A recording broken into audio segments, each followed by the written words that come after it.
মা একটা ছোট্ট শব্দ, অথচ এর ভেতরে লুকিয়ে থাকে পুরো একটা দুনিয়া। শৈশব থেকে আমরা সবাই দেখি মা সবসময় নিজের থেকে আমাদের আগে ভাবে। যখন আমাদের পেট ভরে তখনও মা চুপচাপ আধ পেট খেয়ে থাকে। যখন আমাদের নতুন জামা হয় তখন মা পুরনো শাড়িটা দিয়েই সন্তুষ্ট থাকে। আমরা হয়তো ভাবি এটা তার দায়িত্ব, কিন্তু সত্যিটা হলো মায়ের কোনো দায়িত্ব নেই, শুধু ভালোবাসা আছে।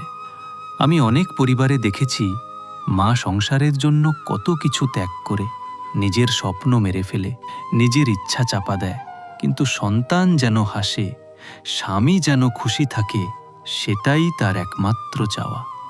কিন্তু সমস্যা হয় তখন যখন আমরা সেই ত্যাগগুলোকে স্বাভাবিক ভেবে নেই।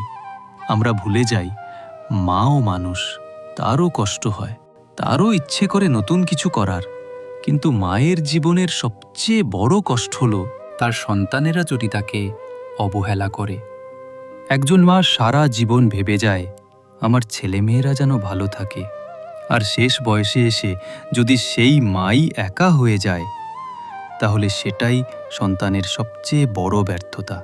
মনে রাখবেন, টাকা দিয়ে পৃথিবীর অনেক কিছু কেনা যায়, কিন্তু মায়ের ভালোবাসা আর মায়ের সময় একবার হারালে সেটা আর কোনোদিন ফিরে পাওয়া যায় না।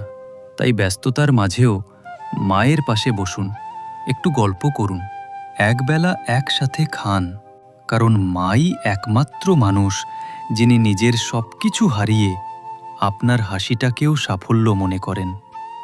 যদি আপনিও মনে করেন পৃথিবীর সবচেয়ে বড় সম্পদ হলো মা, তবে এই গল্পটি শেয়ার করুন।